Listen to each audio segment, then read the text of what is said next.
Okay. Good evening, and thank you everyone for being with us tonight. I'm Marian Ryan, the District Attorney here in Middlesex County. We have a very distinguished panel with us tonight. And our goal is to really, this is a part of our expert testimony series where we bring people who are experts in the subject we're discussing to talk about the work that they're doing, the things that they're seeing, and also to give members of the community and as well as our other partners who've joined us an opportunity to ask questions of those experts. So just in the housekeeping mode, you can put your questions in the chat. We have folks monitoring that, and we will pose those to the panelists at the end of their presentations. And I want to begin by talking a little bit about what precipitated this evening. One of the somewhat of an advantage of COVID, and there have not been many, but here in Middlesex County, we partnered with our law enforcement agencies back in February of 20. And as we sort of saw COVID coming, and talked about the fact that for everybody's health and safety, they should make every effort not to make an arrest. If an incident occurred and there was not an imminent threat of physical violence, that it should be dealt with by summoning those folks into court to address whatever had happened. And really, with their immense cooperation, we saw a very dramatic decline in the way situations were being resolved and in the number of people who needed to be taken into custody. Good on so many levels, both with respect to the pandemic and obviously people's lives as well. What has been very interesting is now, almost 18 months later, we have seen that continue. And despite the fact that some incidents have obviously started to uptick a little bit in terms of people being back out and about again, we have still seen those situations where people are being taken into custody decrease every week, somewhere between 40 and 60%. We are down from where we were pre-pandemic, which is a great thing because it, number one, obviously avoids the disruption in people's lives, but it also allows there to be more of an analysis of the cases that we have. And how should we be addressing things? How do we take that holistic approach? But one of the concerning areas where that has not been the case has been around gun violence. You don't have to look very far or listen very hard to news reports to hear that we have not been alone here in Middlesex County in seeing a fairly dramatic increase in the number of incidents of shootings. And these often involve altercations that are taking place on the public street where lots of shots are fired.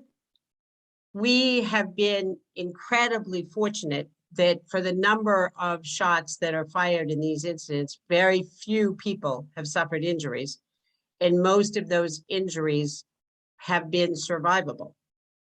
But it is interesting that when every other number is going down, that this has gone up.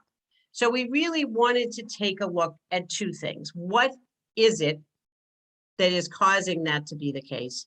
And then what are effective strategies for addressing that? And we all know that there's been challenges that folks, particularly young people and particularly in communities of color have faced, and we've worked on that. We moderated a community behavioral health discussion around challenging choices and difficult decisions, where we had Dr. join us to talk about coping strategies. We've also been joined by Dr. Watkins from the Clay Center for Young Healthy Minds at Mass General to train our staff, educators, and law enforcement partners about supporting children and families during the pandemic.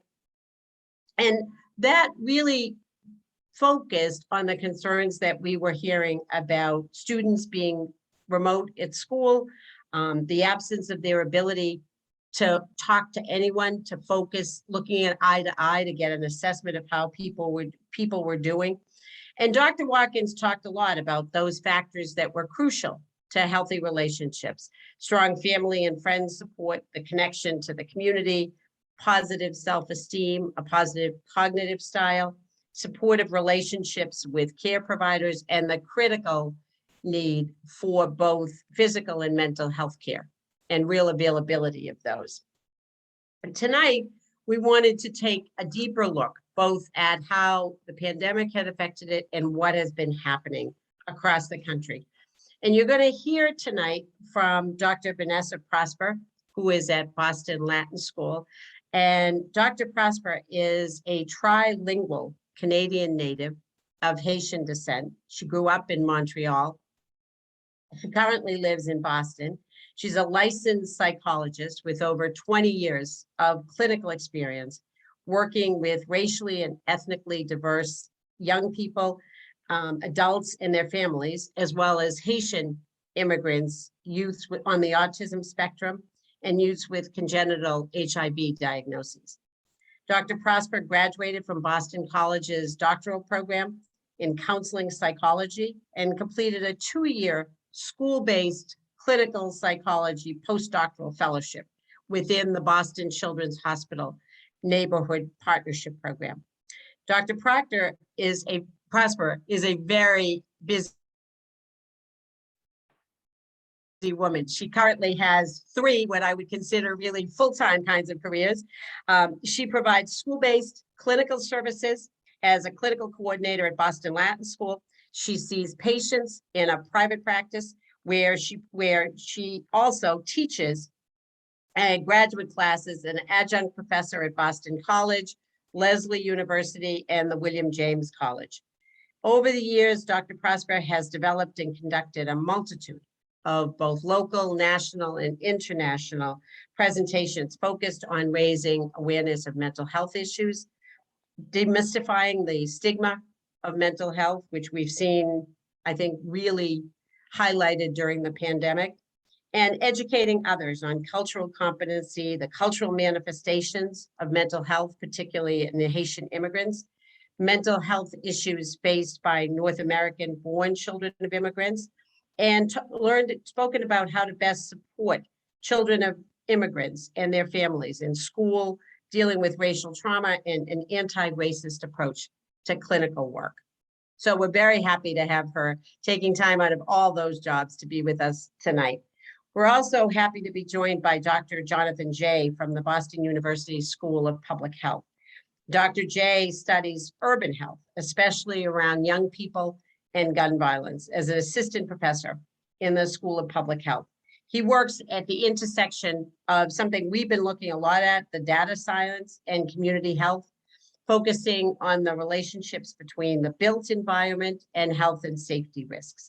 He leads Shape Up, which is a project that uses analytics to help city residents reduce firearm violence through environmental improvements. He is a winner of the $100,000 Every Town for Gun Safety Prize and a 2019 Solver with MIT's Solve program. Dr. Jay previously served as a research fellow for the Firearms Safety Among Children and Teens program known as FACTS, consortium led by the University of Michigan School of Public Health, and for the Computational Epidemiology Group at Boston Children's Hospital. He consults on public health and safety for the Portland, Oregon Fire and Rescue as well. Before receiving his doctorate in public health from the Harvard T.H. Chan School of Public Health, Dr. Jay trained as a lawyer ethicist and worked in global health policy.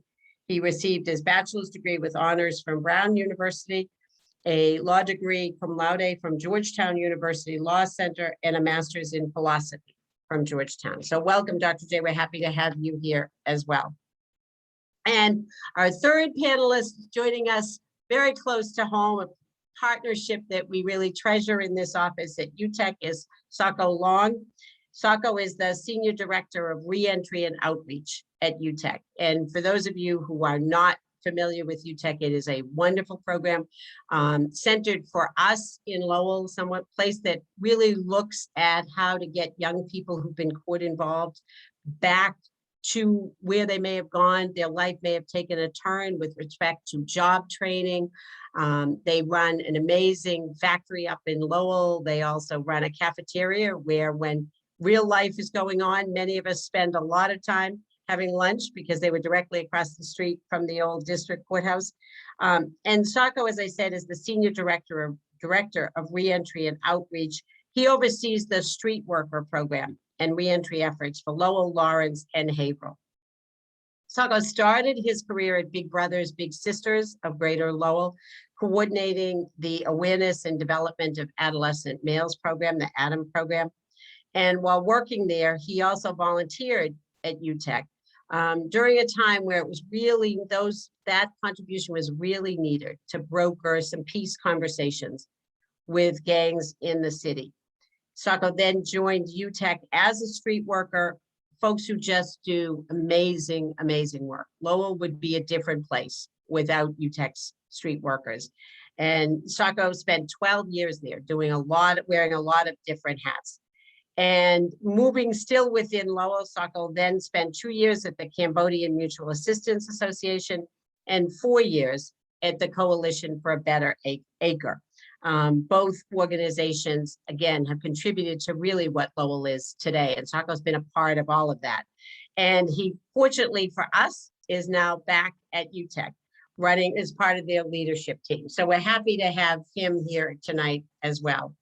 So thank you all. I know this is end of summer and we so appreciate you giving us the time to talk about this today. And Dr. Prosper, we're going to turn to you to begin. And I know you have a PowerPoint, which we're going to share. Thank you and welcome. Absolutely. Thank you so much for having me. Good evening, everyone. Just give me a second to share my screen. Whoops.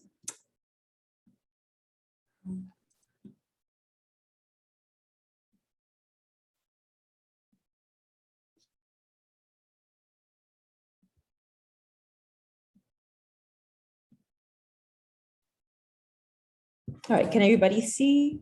Okay, so good evening, everyone. So what I'm going to talk about today in the context of this panel is looking a little bit closer at what are the root causes contributing to gun violence, but also talking about how the pandemic of COVID-19 has further exacerbated these root causes causing for gun violence to, well, first of all, as we know, COVID-19 has put a lot of things, I call it the great exposer, exposing things that people have been to try to sweep under the rug, right? And so I'm going to talk about like the intersection of the impact of COVID-19 as it relates to incidences of gun violence. And I'm also going to talk about trauma.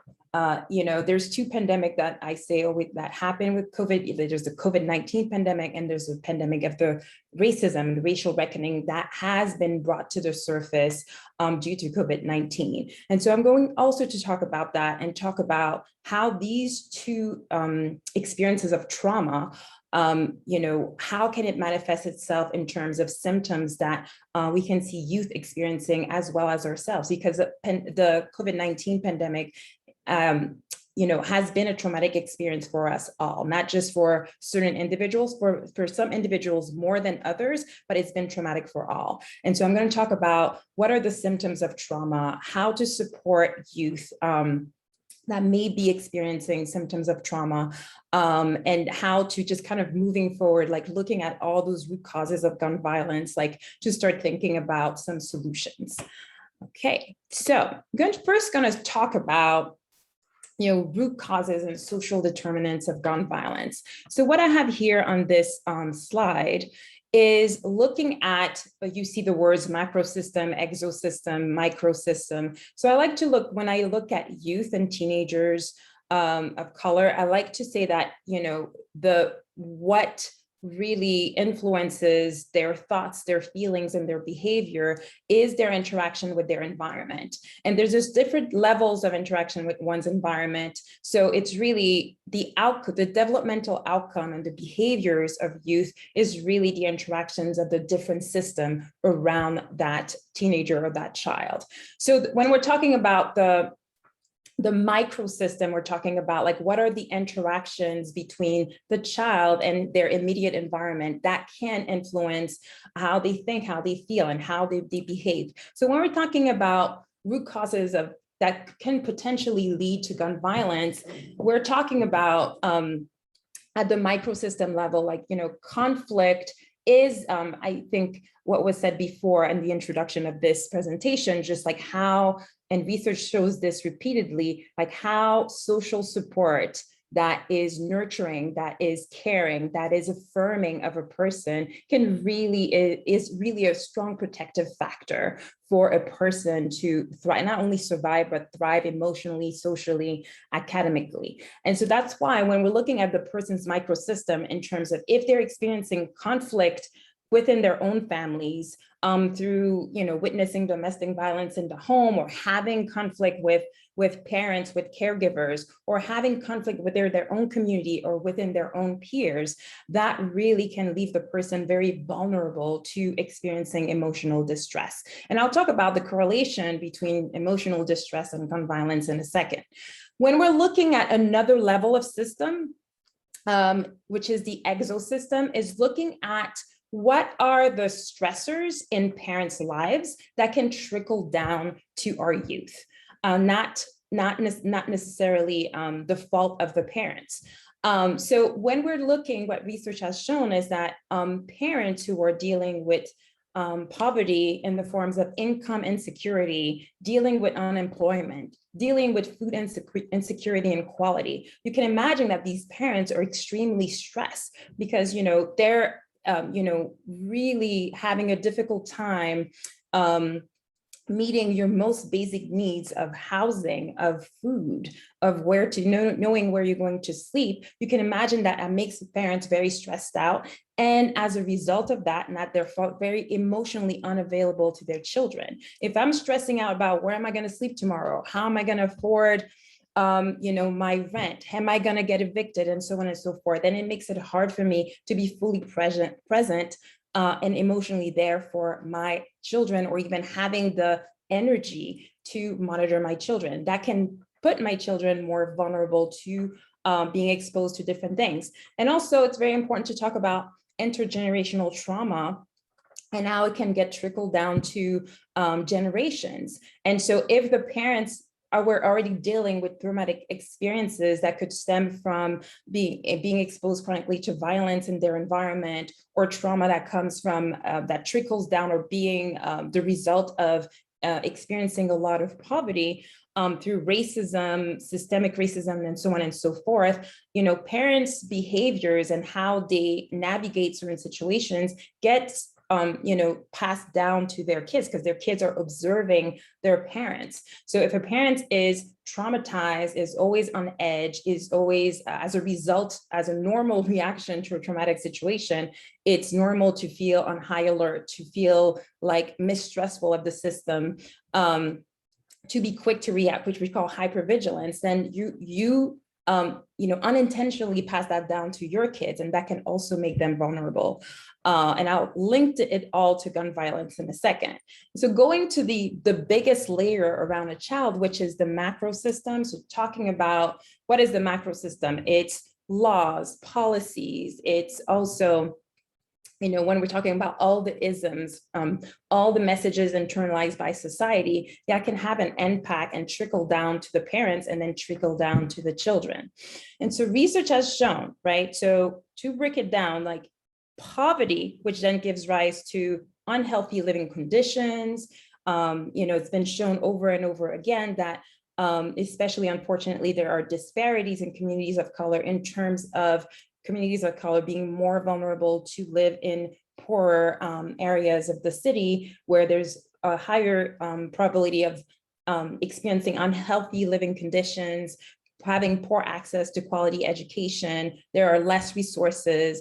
And in addition to also having poor access to quality of physical health and mental health care and services, and also having a higher probability to being exposed to chronic violence makes people in general more vulnerable to emotional distress. So what is the kind of the link between emotional distress and gun violence? So what is what is the correlation having to poor access to quality education and gun violence? So what happens when we're thinking about all the consequences of living in an area where there are less resources and dealing with poverty yourself? Then you don't have access to a lot of resources that are out there in affluent communities, such as, if I'm thinking simple things like an after-school program, there's some after-school program that are giving kids like a lot of skills, a lot of tools to navigate their emotions if they are dysregulated, to learn about conflict resolution, to learn about, oh, how this is a pathway, this is how what I need to do to get into college, right? So if I know how to regulate my emotions, if I know how to like peaceful ways to resolve conflict, if I learn about social skills through an after-school program or through a school who really prioritizes and focuses on socio-emotional learning, then I will be less vulnerable to engage in gun violence. What happens, unfortunately, in a lot of communities of color is like these kids don't have access to a therapist to help them, let's say, with how to deal with their emotion, how to deal with their trauma, because trauma makes you, like I said, more on edge. You're quicker is the fight or flight or freeze response. You're quicker to react. So if you don't have these resources, either in your community health center, at your respective schools, having easy access to a therapist, to workshops or classes that can teach you about conflict resolution, about how to communicate, social skills and things like that, then that makes you more vulnerable to engage in unhealthy coping skills. Sometimes one can see gun violence can be the result of not knowing how to regulate your emotions, not being able to think clearly, having critical thinking skills, to be able to think of alternate solutions to deal with your own dysregulation. Also, if I'm having conflicts with my peers, with my family, it's if I have access to learning how to resolve conflicts in more peaceful ways, then I'm less likely to engage in gun violence. But so you see the intersection of all like the poverty and having less access to resources. And another layer that's very important to talk about as well is systemic racism. So I think one of the things that definitely has been very much more emphasized, because systemic racism has been here forever, right? And again, sometimes it's swept under the rug in terms of its impact on the socio-emotional well-being of kids. But if we think about systemic racism, discrimination with the racial reckoning that happened, it's another reminder in terms of racial trauma. A lot of kids of color, a lot of teenagers of color, it's the repetition of the same message that they don't matter. They feel invisible, they feel dismissed, they feel, the message is conveyed that they're inferior, that they don't matter, they're not part of the fabric of the United States. And that can lead to a lot of feeling of, I don't feel like I belong. I feel rejected everywhere. I feel disempowered. So in an unconscious manner too, sometimes the gun, being part of a gang and that like can make you feel like you belong, like there's a sense of community. But there's a culture sometimes in terms of, again, stemming from systemic racism and poverty and all these things that I just talked about, that has given rise also to a certain culture of violence. Embedded in that is also a lot of male of color internalizing, unfortunately, like that toxic masculinity, like, oh, this is a way for me to empower myself because I feel so disempowered by the system. So that person or that kid who doesn't feel like they belong in their family because of so many conflicts with their family, so many conflicts within the community, and also feeling rejected by society in general, can feel like, oh, completely powerless. And the gun violence, being part of a gang, can make them feel like they belong. And being exposed and learning the culture of violence through that, maybe they unconsciously, that's how they acquire their power, and much to their detriment. So again, this is not an exhaustive list, but this is just to give you an idea of starting to think about some of the ingredients contributing to gun violence.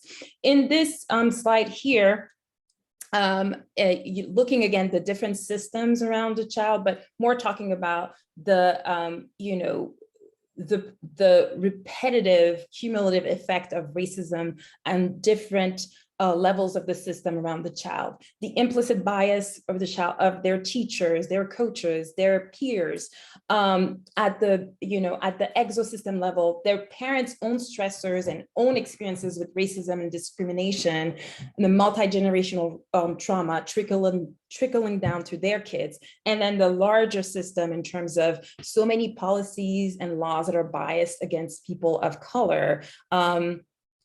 School policies, like teachers. The other thing I want to bring to your attention also is like the school to prison pipeline phenomenon. A lot of teachers and people in the school system don't have sufficient training in terms of being aware of their implicit bias and how their implicit bias often permeates how they view kids of color. And so instead, even some therapists in the system that are not trained appropriately to really be aware of the implicit bias. So what ends up happening in terms of the school to prison pipeline is that those kids, especially Black and brown kids, where if they act in a defiant manner in school, if they act up, quote unquote, in school, instead of people in the school saying like, oh, this could be a manifestation of maybe trauma. This could be a manifestation of depression, because depression can look and manifest itself differently in different cultures, and also manifest itself differently in kids. It can look like being defiant. It can look like acting up, having like anger fits and temper tantrums and things like that, engaging in fights as well. So instead of like trying to assess the situation, what is going on in that child's life that could explain their behavior? Is there a history of trauma? Is there a history of depression? Are their parents, are there caregivers in their life? They are seeing the kid through their implicit bias lens, like this is a Black kid or a brown kid, and therefore it must be that they're violent. It must be that they are harmful. And so they get sent into the juvenile court system. And that also can set them up, unfortunately, to be more vulnerable to further gun violence. And another message that they're being rejected by society. And so here, I kind of like looked at kind of like what is gun violence can represent, like what it can, it's an outcome of different things, of some kids not having access to healthy coping skills to deal with their emotions, their trauma, their depression, their all kinds of negative things happening in their life, and dealing with the stressors of poverty, the need to belong sometimes because they don't have a social support system that is affirming, that is loving, that is caring, having a trauma history, because the trauma symptoms can make you more vulnerable to engage in physical fights or gun violence, just because of the hypervigilance symptoms of having experienced a traumatic situation, feeling disempowered by the system through systemic racism and so on and so forth, and the toxic masculinity that one can internalize. All those things can lead to gun violence. I'm talking about quickly about how then you have, so all of these things were happening way before COVID happened. Then you have COVID happening in 2020. So how has COVID impacted the communities of color? It has impacted communities of color through, with COVID, a lot of people have experienced lots of losses to death, but also losses of employment, of housing security, food security, and so on and so forth. And like I said before, COVID has exposed the many ills of society that were kind of brushed under the rug. And also COVID has further exacerbated what was already problematic in society. So as I was telling you before, research shows that poverty through housing and housing instability, food insecurity, and through lack of resources and educational system, in the medical health system, all these disparities are further exacerbated, has been further exacerbated with COVID-19. And how so? The people of communities of color were already more vulnerable to certain diseases prior to COVID-19. And as you know, somebody who already had a pre-existing condition, if they contracted the virus of COVID-19, were more vulnerable to reacting to this virus in a way that was more harmful to their health and maybe possibly leading to death. And so we've seen a lot of news outlet talking about the disparities in terms of people contracting COVID-19 between communities of color and more affluent communities or white communities. So it has COVID-19 exacerbated racism, disparities, inequities, and have further contributed to trauma. And like I said, it's further widened the economic, mental health, and health disparities. More specifically, why is COVID-19 pandemic considered traumatic? So I just want to stress that what we call trauma is a situation or an event that is perceived by the person. It could be either witnessed or experienced, but mostly perceived as life-threatening. So all of us here definitely have viewed the whole COVID-19 situation as life-threatening, because if we contracted, we could be at risk of losing our lives, right? So that's one of the reasons why it's considered traumatic, but also it's considered traumatic because of all the losses that many people have encountered with this virus. The loss of social connection. We had to isolate ourselves for almost 2 years. If we think about our kids or even parents, loss of our daily activities, disruption of our routine, loss of access to certain services, loss of a sense of safety, because we didn't know, even though we wore a mask, we never know. We're surrounded by people, even if we try to keep 6 foot apart. That it's really difficult to know because this virus is invisible. So we are always on edge and trying and constantly worrying about our safety or about getting contaminated, especially communities of color were more likely, people in communities of color, to hold jobs where they were essential workers and had to work throughout the pandemic. So there was a lot of anxiety with that as well, especially essential workers worrying about themselves contracting the virus, but worrying about going home and contaminating their families. So other stressors, again, so as you can see, as I was saying, poverty and the food insecurity, financial setback, were group causes of gun violence. And so you can see why gun violence has gone up, because the COVID-19 has made these, the consequences of poverty worse. Because there's more unemployment, more housing instability, more losses, which is traumatic in itself, losses of family and parents to death, people contracting the virus and feeling sick. And this is, again, just kind of triggering, their traumatic symptoms if they were already experiencing trauma. And also it has made, like I said, the disparities between the haves and have-nots even worse, in terms of, when people say, oh, go for a walk, get outside. Not everybody has the luxury to go for a walk in their communities. And so it made it worse in a sense. And when we're talking about parents as well, especially parents, like I was saying before, parents were were more under stress than usual. And, I always say, with the COVID-19, whatever stressors you had before COVID, sometimes after COVID, your stressors got worse. And that makes you even more vulnerable to being emotionally dysregulated, to more vulnerable to certain mental health disorders.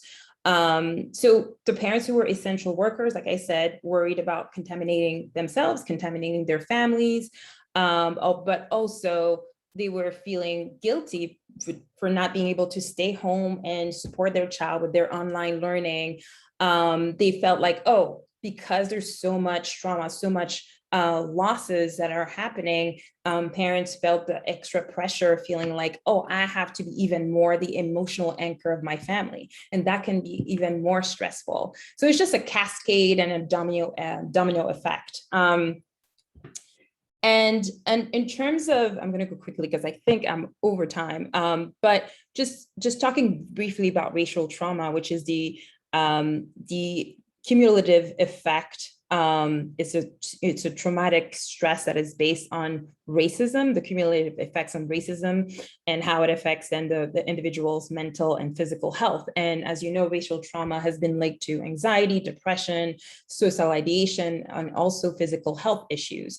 So without going into details here, when I was talking about our youth of color being more vulnerable to gun violence because of feeling disempowered and feeling, not feeling affirmed by society, feeling dismissed, feeling kind of like people don't think we matter, right?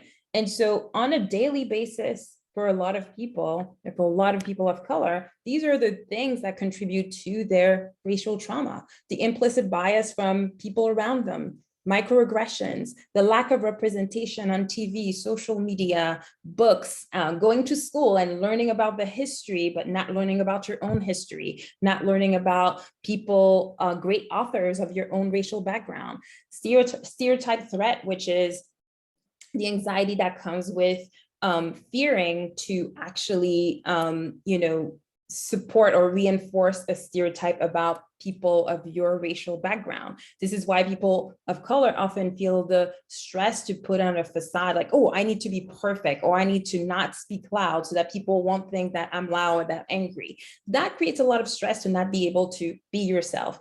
And with COVID-19 and like the racial reckoning, George Floyd has then reminded us about the racial profiling, constant police brutality. And it was like on and over and over and over again, getting that message that, as people of color, we don't matter. Hate crimes, systemic racism. So all of that creates a huge feeling of disempowerment. And sometimes the gun unconsciously can be a symbol of like reacquiring your power. So there's a lot of things underneath that contribute to that, and that contribute also to racial trauma. And so when I was talking about racial trauma, and I'm going to end here to be respectful of everybody's time, is I put a picture here of like a wolf, like and the cavemen. So one way that I like to, for people to understand the impact of trauma in general, is to think about the wolf as being racism or the wolf as being COVID-19. So imagine, so your trauma response is like being followed by a wolf every day, all the time. So if you were followed by a wolf, you would try to run away. You would always be on high alert, trying to look out for the wolf. It would be difficult for you to sleep because you would be afraid that the wolf would come and eat you. It would be difficult for you to think clearly. It would be difficult for you to focus at school, focus at work, because you're constantly fearing that the wolf is going to get you. So that's how trauma works. Like think about the wolf as being the systemic racism, all the stressors in your life, or even, the COVID-19 virus. So that helps us understand people's reaction to trauma. And so trauma response is a normal response to something that is abnormal. What we're living with this pandemic, either this racial pandemic or COVID-19 pandemic, is abnormal. And so our reaction to something that is threatening our lives is very normal. And so again, using that metaphor of being followed by a wolf, like emotionally, the first, the part of the brain, experiencing trauma really kind of like triggers different parts of your brain. Your feeling brain, which is like the amygdala, like just really kind of makes you feel overwhelmed, in the face of trauma. So that's why emotionally a trauma response is you can feel a lot of irritability, anger, rage, also feeling on edge because that wolf is following you. You're always hypervigilant. And so you're always on edge and always on the lookout to keep yourself safe. That's the fight response. Like you can feel confused, mistrusting the system. You have a loss of sense of safety. You feel powerless. And sometimes you want to get back this power. And so you're quick to fight, to engage in fights. And with some kids, it could be like for the smallest thing, they will get into a fight at school. And that's a trauma response. Cognitively, like I said, if you're constantly being followed by a wolf, like you don't have time to think or to say like, oh, I want to learn in school. I want to keep myself safe. So that's why there's a loss of focus. It's difficult to retain information. You have intrusive thoughts. You're constantly thinking about the wolf. I don't want the wolf to get me.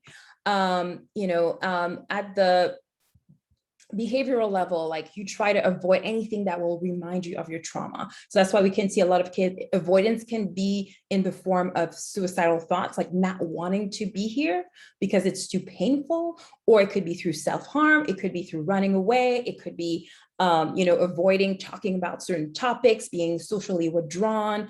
And then physically, it can also have an impact on you in terms of like having stomach issues, having nightmares, like not being able to sleep, and so on and so forth. So I think I'm going to pause here, and I can talk about maybe in the Q&A about certain resources and what can be done. Dr. Prosper, thank you. You've given us so much to think about and also some great imagery to do that. And Dr. J, I'm going to turn it over. Welcome. Thank you so much, DA Ryan and Antonia and colleagues for having me. My work is focused on ways of improving community safety and reducing community gun violence using a public health approach. So specifically getting beyond the traditional law enforcement focused approach to crime prevention, violence prevention. And I'll be talking in particular about interventions that for which there is evidence in the academic literature that we can reduce community gun violence and other forms of serious community violence. And I'm really fortunate to get to pick up on Dr. Prosper's presentation because she so well laid out the root causes of community violence. And so I can come in here and just sort of talk about, here are some examples of places where interventions have come in to disrupt those cycles. Just to bring out why we're talking about communities of color, structural racism, what you see in this chart, that red line, is that before COVID, the communities most affected by structural racism, so predominantly residents of color with high rates of poverty, experienced by far the biggest burden of community gun violence. And the same thing was true during the COVID pandemic, has been true during the COVID pandemic as rates have gone up. So gun violence has gone up during COVID, but it hasn't affected all communities equally. It has disproportionately affected the communities most affected by structural racism. And so this is a scene from BU School of Public Health where I work. Increasingly, gun violence is being talked about as a public health issue, not a criminal justice issue. And so one example that we like to give in public health is the success story of reducing the number of deaths that happen in cars. Since 1950, we've reduced traffic fatalities by 80%, if you account for changes in how much people drive. And this is a huge public health success. If we could do this for gun violence, it would be a massive success, would save thousands of lives every year. And the way we've done this is by shifting our perspective. So before 1950, all of the interventions focus on the idea that you've got good drivers and bad drivers, and we need to figure out what to do about the bad drivers. What we've done since 1950 is we've zoomed out. So we improved data collection systems for understanding what causes fatal accidents. Based on those data, found out that we need to make changes, specific changes to the environments where we drive. So you see those rumble strips that if you're sort of nodding off, they make a noise and wake you up. We need to make specific changes to the environment around you inside the vehicle like airbags, even changing the size and shapes of knobs inside the car on the radio to keep you safer in an accident. The idea being that people will make mistakes. There's not just good drivers and bad drivers. There will be, we need to foresee that people will make mistakes and make it harder to make a mistake, and then make it harder for a mistake to become fatal. And I would argue that we can apply this to gun violence. We need to apply this to community gun violence better.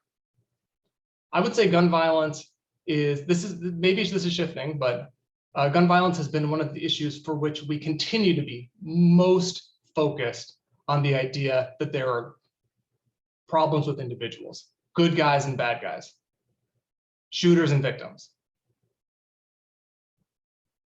And so that tells a very simple story about how there are perpetrators, victims, bad guys and good guys. If we can lock up the bad guys sooner or faster, we'll stop the problem. But one of the things that Dr. Prosper was just talking about was how these cycles of trauma mean that the people who we see in the data, the people who are most likely to enact serious violence, they have almost universally experienced serious violence directly as a victim and indirectly as a witness or a bystander. So you get these cycles at the individual level, and that's one of the places where I think UTech comes in, is breaking those individual level cycles. But as Dr. Prosper laid out, all of this happens in a broader social context with root causes where we can also intervene. So my map is not as complete as hers, but I'm going to highlight some places where we have identified interventions that work. So one has to do with social groups. As she said, when young people feel unsafe, one of the things they're more likely to do is to affiliate with other young people, whether this is formally in a gang or in a group where sort of understood that that safety is on the line.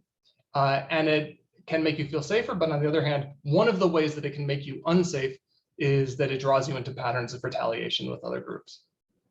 So that's one way that these cycles start to perpetuate themselves at the community level, not just the individual level.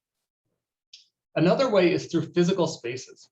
So I'll talk a lot, this is the focus of my research, so I'll be talking a lot about physical spaces as one place that we can intervene. And one of the ways that cycles play out across physical spaces is that when violence occurs in a place, it can perpetuate cycles of violence by making residents of that area less likely to feel comfortable going outside, getting to know their neighbors, and taking control over the environment, which can make it even more unsafe. So that's a place where we can disrupt cycles. And then I'm not going to talk about these as much, but we do have interventions here that look at the policy environment around law enforcement, around residential, racial, and ethnic segregation, and around community investment.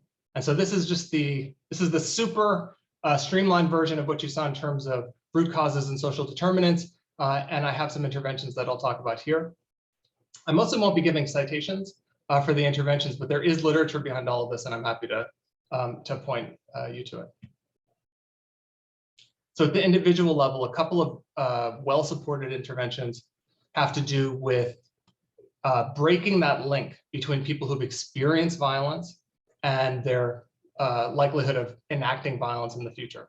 A couple of well-supported ones involve creating opportunities and through direct person-to-person coaching. Sometimes this involves versions of cognitive behavioral therapy. And one intervention that can include some of that and some others identifies people who have been victims of violence when they're in the hospital. This is a program that is used at BU Medical Center and elsewhere, and has shown good results.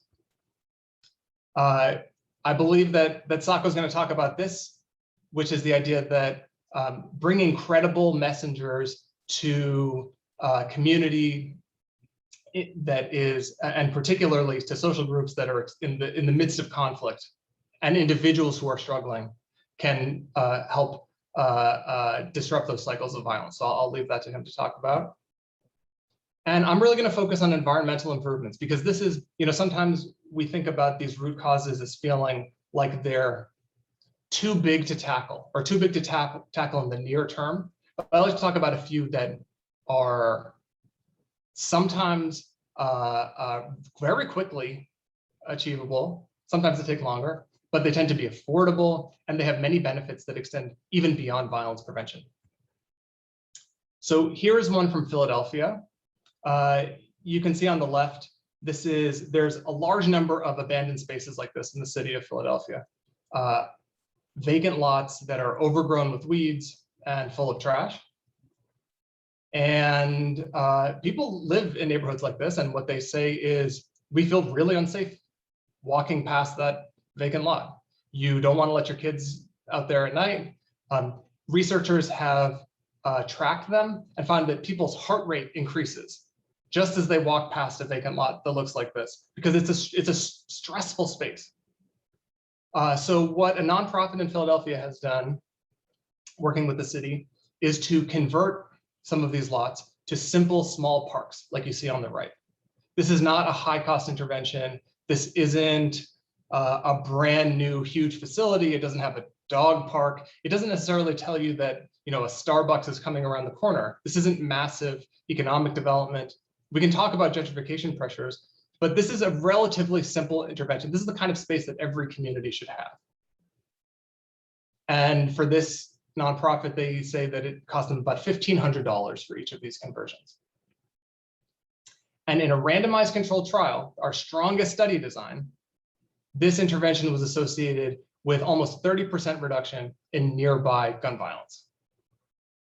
A related study found the same intervention reduced symptoms of depression among neighbors who lived near these converted spaces. And other studies from other cities, including Flint, Michigan, have found similar results. And you may be familiar with broken windows theory, but public health researchers have focused in on sort of a different component of what's going on here, which is the idea of busy streets. So one thing that happens when a neighborhood feels safer and is more appealing, now that there's this small park that you are drawn to, as opposed to the vacant lot which you feel repelled from, is that neighbors are more likely to spend time outside, to get to know each other, to feel safe talking to each other. And that creates a positive feedback loop, a beneficial feedback loop, where the space becomes safer rather than becoming less safe, where we started at. And so, across Middlesex County, there may be spaces that look like that abandoned lot that we just looked like. Some parts of Middlesex County, that may be the kind of intervention we're looking for. But even if that's not the profile of a given community, we can think about what are the interventions, what are the programs that will get people out onto the street, getting to know each other in a sustained way, not necessarily just for one big community barbecue, although those are great. But what are the lasting changes that will get people using spaces, activating spaces better? So I'll give you a few more of these interventions and we can follow up with more details. One is improving the look of buildings, especially vacant buildings. City ordinance can require owners to improve those spaces. I've done work on demolishing abandoned buildings. And again, this may sort of look different whether you're thinking about these interventions for Lowell versus Cambridgeport, but these are the kinds of physical interventions that we can think about. Another that has shown promise is increasing tree cover.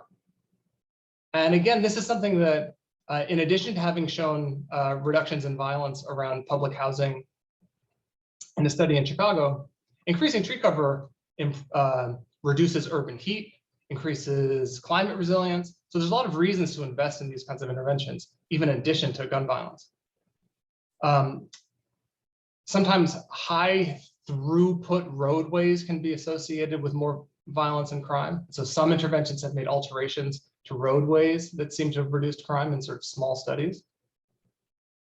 Business improvement districts may have some benefits. In the city of Boston, we've looked at how Main Street districts fared during COVID, and they did not see the big jump in gun violence that we saw across other parts of Boston. That could partly have to do with there being less business activity during some parts of the pandemic, but I think there's more to it than that. One sort of quasi-environmental intervention is called, in some places, called safe passage. The person in the background that you see here is a community member who's paid as a part-time staff person in Chicago to watch over kids' walking routes to school to keep them safe.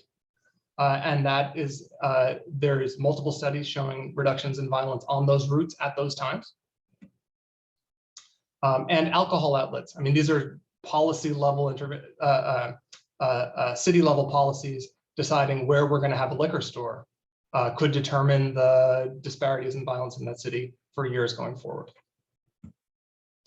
One thing that we always have to keep in mind with these environmental interventions is that they might look good in terms of the data, like this one from New York City, where they blasted these floodlights on public housing, seemed to reduce gun violence around public housing, but residents reported that it interfered with their sleep. Basically, it became such an uninviting space that there weren't people there at all. And so we see these violence reductions, but at the cost of community well-being. So we always need to watch out for those kinds of harsh, punitive, surveillance-oriented environmental interventions, which is not what we want. Just quickly at the policy environment, there's some evidence that felony diversion programs, particularly for people who are charged with their first felony, sort of getting them into programs that avoid that felony conviction are associated with long-term benefits in terms of involvement in crime. City level policies determine degrees of residential segregation. I know this is something that is sort of continually being talked about in Newton. And just the range of community investments, especially at this moment, as the federal government is providing a lot of resources to communities oriented towards a range of needs. This is a place where we can funnel them into evidence-based approaches. We know that the number of community nonprofits is associated with lower levels of violence.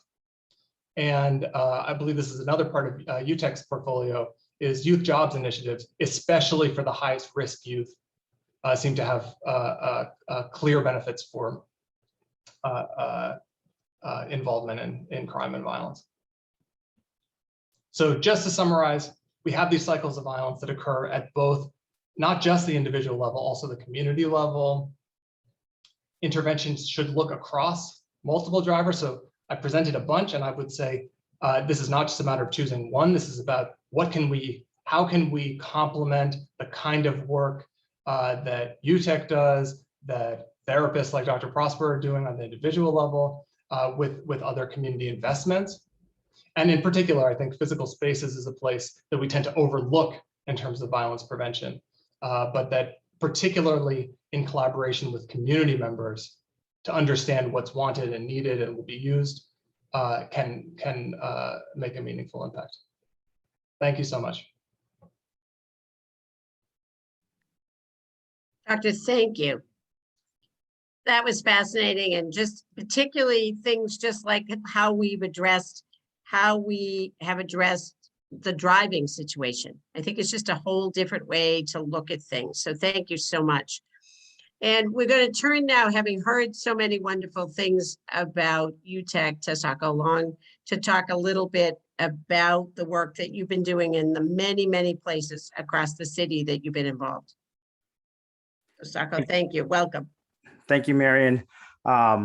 I was thinking to myself, how am I going to follow two doctors? And I'm thinking to myself, oh man, fortunate for me, I have a video so I can do less talking. But before I go into the video, I'd like to share just a little bit about, our work and our motto. And then, you can stop hearing me talk and we'll go straight to the video. So UTEC's been around for about 20 years, a little over 20 years in Lowell. And we've expanded into Lawrence and Haverhill now. And so the Street Worker program is the program that I'll be talking a little bit more about. It's been with us since our inception. And so the Street Workers are our outreach arm for UTEC. Our Street Workers are mainly our staff that have lived experiences and are from these communities. And we intentionally hire these street workers from these communities because excuse me, because they know the communities well. And so street workers are continuing to do outreach in, the most heavily populated,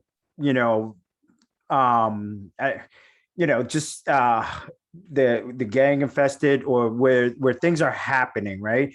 And so they're in there doing outreach, building relationships, getting to know some of the young adults that are the players in these communities. And we're consistent, we might not meet, we might not be able to build that relationship for the first time, but we know that that's an area that we will continue to do, right? and go. We also go to the courts. So, we're consistently looking at arrest logs and kind of understanding where the young adults are. And so we'll go to courts and offer, resources and support for young adults that have just recently been arrested. We also been able to develop relationships with a lot of, the correction institutions. And so we're in Essex counties. So we're in the Middleton House of Correction, the Lawrence Farm, and the Women in Transition in Salisbury. We're in Barica House of Corrections. And we also have, finally in the Department of Corrections, working with Concord and the Brave unit they have there.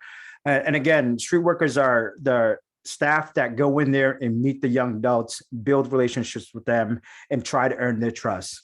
And so, trust is not usually given to us. We have to earn that. And so there's a lot of relationship building and providing support and resources to young adults so that we can earn their trust. Once we earn their trust, then we can start to work on the process of, talking about transformational change. And like I said, a lot of our street workers have these lived experiences so they can relate to a lot of the young adults that they're working with. And so, the one thing I would, just highlight is that as street workers, we really focus on holding our word. So if we say something to a young adult, we want to make sure that we follow through with that.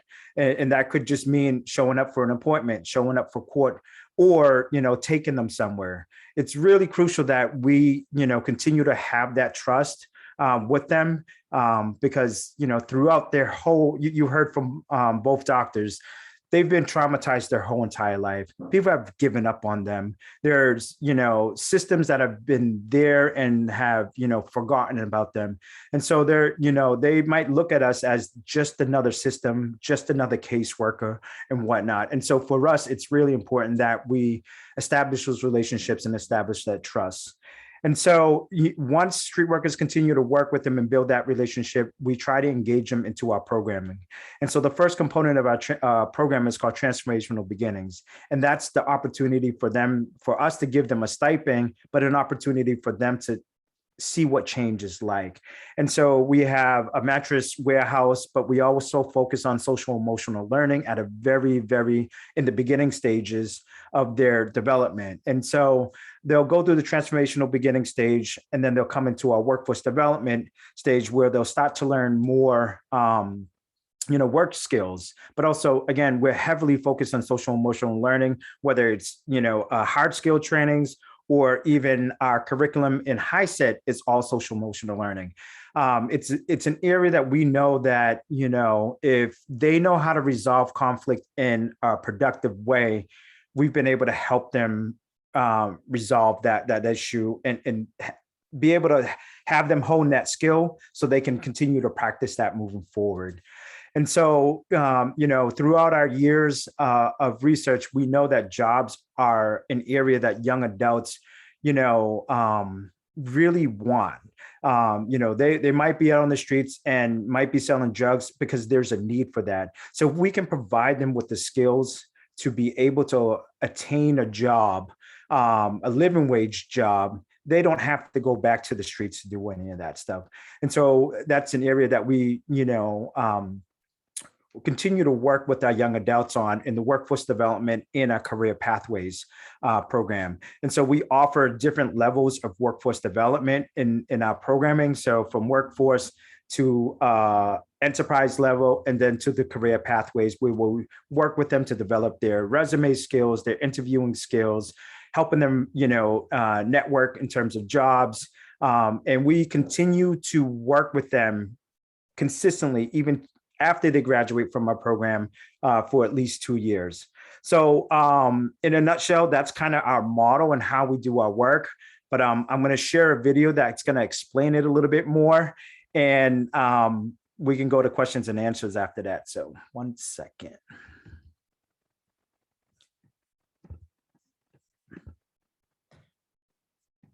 And my apologies, I've been hoping to reorganize my screen, so it might be a little messy. It's asking me to do a password, sorry.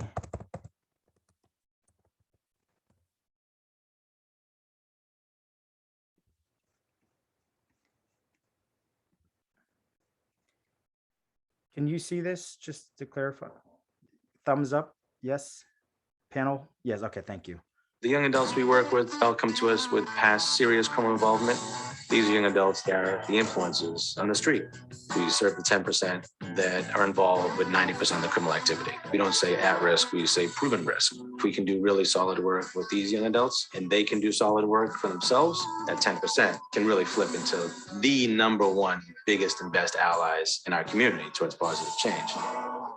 Today is a new day, a new beginning. How you show up in the world is really important. You've been through a whole lot of things, but you make it right for yourself. Should I choose conflict or should I choose peace? What the streets have to offer sounds good in the beginning, but in the end, they really have nothing to offer you except jail, death, or hospital. I ended up getting stuck in the streets and I had to do a lot of things that I regret. Some of those things led me to go to jail. And then it was just like, I need help, but I don't know who to go to. And then I found UTech. Our mission is all about making sure young adults trade violence and poverty for social and economic success. We know that the young people we serve aren't going to just walk in the doors on day one. It's really positioning ourselves to be there at that right opportunity when a young person might be open to potentially change. We think about these as the windows of opportunity. Unfortunately, the largest window is usually the jail cell. And so that brings us to be able to be there months prior to the release, build that relationship no matter what. We never give up on that young person. You know, I'm thankful that you guys are here now giving up on the people like us that society has already condemned us. You guys just haven't. You're here showing us that you care and you believe that we can do better things with our lives. 1, 2, 3, 3. We as a street team, we're the peacemaker in the city, and we try to, our philosophy is try to break that cycle of violence. And we're not going to wait for them to come to us. We're going to go to them and where they're at. It's the street workers who are picking up a young person on release day, bringing them for their first meal out, visit with probation, home, family, and then get right into the UTech program. Mad Love, it's really been one of the core values. Mad Love is being more than a second chance. It's being that 7th, 8th, 9th chance program. We were able to be that safe place to fail, that comfortable place to learn, for young people to kind of have that launch pad for the next success. We start young people out at Transformational Beginnings at the mattress recycling plant, and they learn to work hard and diligently. And once you get those skills, then you move into the actual workforce development part of the program. We have wood shop, we have a cafe, we have culinary department, and so they're placed in one of these areas. While young people are enrolled, they're getting their education, they're getting their high school equivalency degree, they're getting education in the broadest sense, from social justice to life skills to financial literacy. I don't want to see my kids go through what I went through. So if I could stop that now, then I would do it. The justice system give up on us, and UTech doesn't do that. They don't give up on you. They don't label you. Every day you come in, you're like a whole new person. Here in Massachusetts, 52% of every 18 to 24-year-old who gets incarcerated will get rearranged within 1 year. For the past 5 years, our recidivism rate has been below 15%. Mad love is really just loving someone unconditionally. It's to struggle with people, to help them realize, you have a purpose. You're amazing. Let's be amazing together. I broke down when I seen the love that UTEC was giving me. It just made me want to change and give back to the community that I'm a part of. No matter what you did in your past, anybody that walks in this building automatically gets mad love from everybody. You had to really want to change, because if you don't, you're just going to be repeating the cycle that you go through all the time. There's always light at the end of the tunnel, man. You just have to put your shoes on, tie them up, and walk, because the tunnel's not dark forever, you know? In our series Catalyst, we're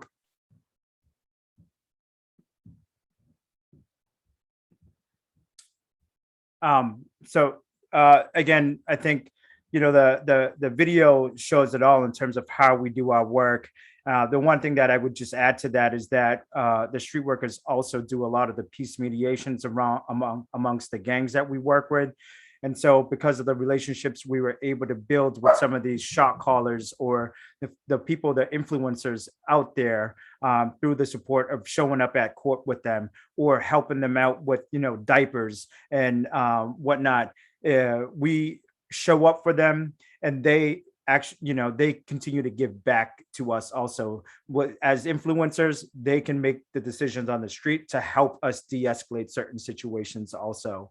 And the last thing I would add is that, the young adults that you see that are part of that, we continue to work with them. And there's some of them that want to continue this work. And so we try to provide a pipeline for them to also continue this work so they can give back to the community. So thank you for the opportunity to share, and, any questions that I can answer, I'll be here. Thank you. Thank you, Sako.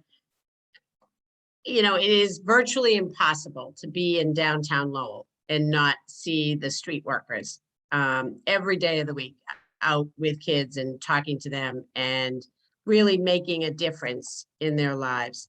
So I want to spend a little bit of time. Please feel free to use this time to put your questions in the chat, but I want to talk a little bit to our panelists about some of the questions people have already been sending. And to Dr. Prosper, to begin with you, just a very practical questions. What are some red flags that a kid is really in trouble and struggling? And something we see all the time is parents who know that their kids have suffered some trauma, they're having a hard time, they're worried that their kids are getting involved in some violent behavior, and they just don't know what to do next. What is your thought for them? What's your advice about what do you do? How do you find those red flags? And then if you think something's happening, what do you do? Yes, so two things in terms of warning signs, red flag. I always tell parents, like, your kids very well. And it's really to observe, is there a significant difference in their behavior prior to you suspecting? So for example, some parents ask me like, oh, with COVID-19, how do I know that my kid is doing okay, right? Or what's going on? It's really observing, is there a significant difference in how they behave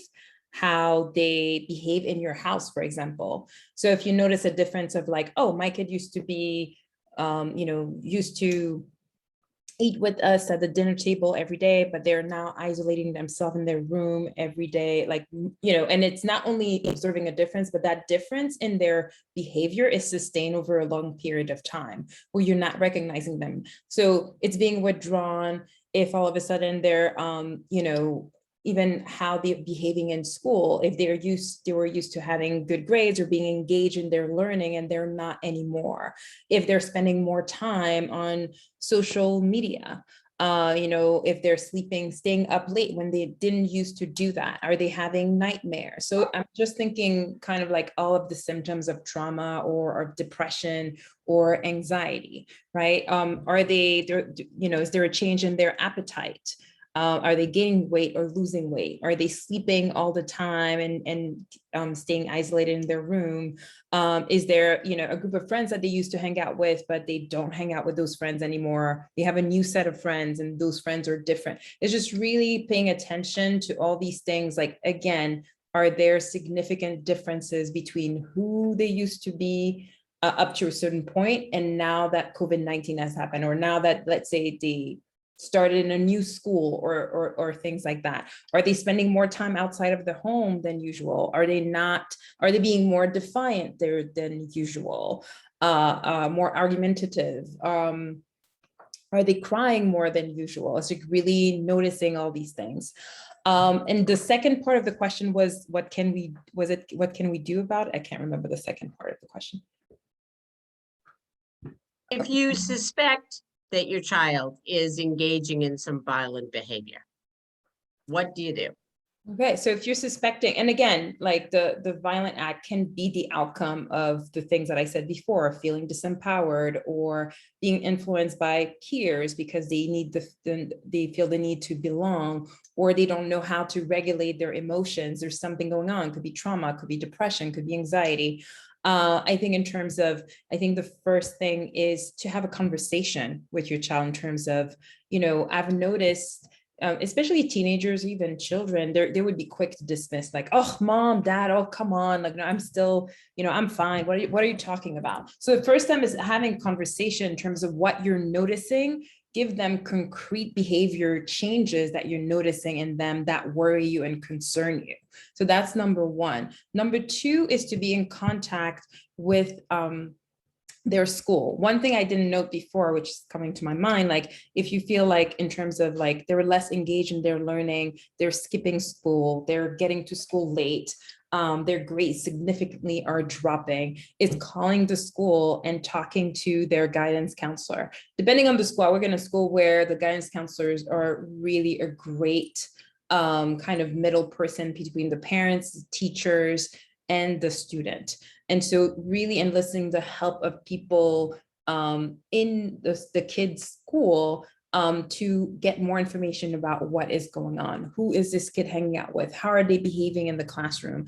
Are there services at the school where that child can get support in terms of how to better regulate their emotions, how to better resolve conflicts that they have, or even help the family if it's a situation where the kid might feel like, I don't feel understood by my family. I feel isolated and things like that. And so really talking to the guidance counselor at the school, who can usually point you to and inform you about the resources at the school that can further support you and your child. Thank you. And to Dr. J, sort of a two-part question for you as well. First of all, just the very practical piece of how close do you think we are to having gun violence recognized as a real health crisis? And second of all, you talked a little bit about the partnerships of nonprofits and communities. How do you get that started? Like, who are the stakeholders that a community wants to bring together to do that? I think the answer to both questions would be similar from my standpoint, which is, so I think increasingly we see funding for gun violence research from the National Institutes of Health. In the last year, a number of governors and mayors have recognized gun violence as a public health issue. But then I think the question is, what does that mean in practice? It's sort of, how does it translate into action? And so I see, for us to really treat this like a public health issue, involves bringing in not just public health agencies, like Department of Public Health type agencies, but all government agencies. So, like in my work, we want to think about the Public Works Department as a public health agency that can take action to make neighborhoods safer. Responding faster to fix a broken street lamp could be something where is something that government commitment could translate through a range of agencies. And then, as far as sort of engaging community partners, like in my experience, there is the communities that are impacted directly by gun violence are already so deeply impacted. They're mobilized, they're already working on this issue. And so I think that it may be principally about that commitment from government agencies to engage community organizations, community members, and start resourcing them in the way that they need in order to get projects like that off the ground. But I'm also interested in what others think. And Shako, just a couple of questions. First of all, would you talk a little bit about how UTech has changed maybe what it's been doing over the past year to respond to COVID? And also, people may have seen media coverage last week. UTech hosted the United States Secretary of Health and Human Services, an amazing afternoon, and it was incredible to see the young people there in the way that they were able to explain what they were doing, to talk, to ask questions, to interact in a way that many people, regardless of any involvement, much older, could not have done. And what do you see as, I see that as when I see people at the courthouse and then I see them at UTech and how amazing they've become. It really is that, I think what you said, the showing up for people, the importance of that. But can you just talk a little bit for people who haven't had the experience of UTech about what you see in people and the growth that happens there? Absolutely. Thank you. We were fortunate to be able to host Secretary Javier Becerra. And, as a part of that, I think it was really important for us. We wanted to make sure that our youth voices were heard. They're the ones that have that experience. And it was, an opportunity for them to share to the secretary in terms of what their experiences are and where they could use some support. And so we were honored, and that was great. Secretary Prosper has heard some of the voices and has committed to continue to support this line of work. In regards to your other question, there's a couple of things. COVID-19 has taught us a lot. I think everybody has learned in regards to COVID-19. We weren't able to do home visits. We weren't able to see people face to face.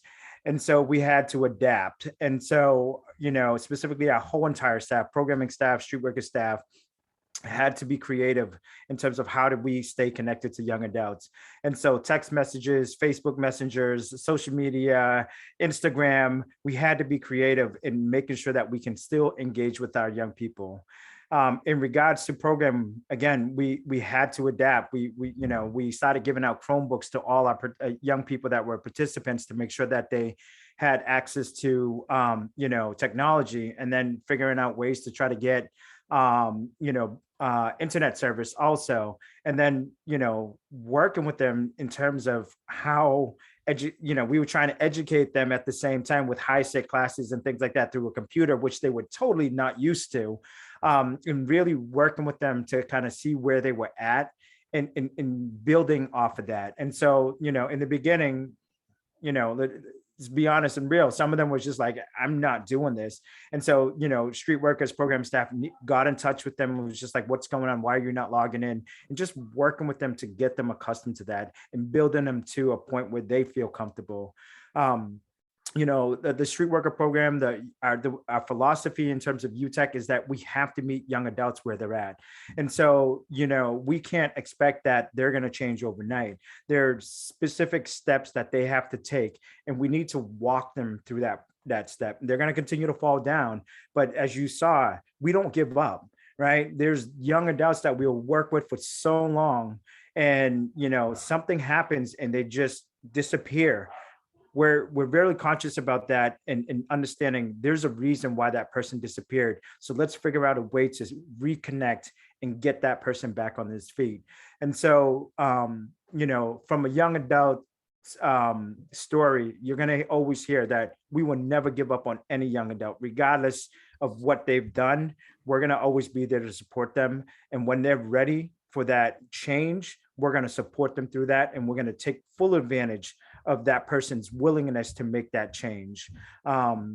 Because sometimes, you know, they're brought up in an environment that these habits have been with them for so many years, even generations.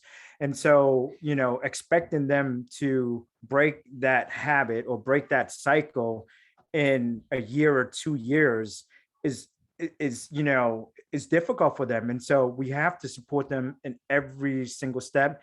And we do positive reinforcements. We celebrate every accomplishment that that young person makes, you know, simple things as just, you know, getting your permit or passing one high set test or completing one of the workshops. We celebrate as much as we can. And they love that. You know, they love the fact that you're celebrating an accomplishment. And so these are just some of the strategies that we continue to use that has been successful with some of the young adults we work with. Thank you. Any last thoughts from any of our panelists? I'm so grateful. I think this is just, people are just flooding the chat with what different perspectives you all brought to this tonight. I think it really has given people, especially many people that are putting things in the chat who are doing this work or in these communities.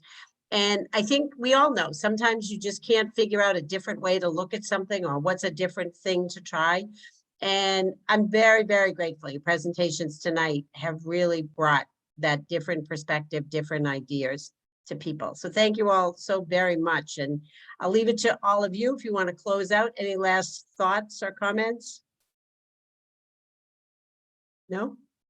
Well, we're on time, which is always a good thing. But thank you all, and thank you everyone for joining us tonight.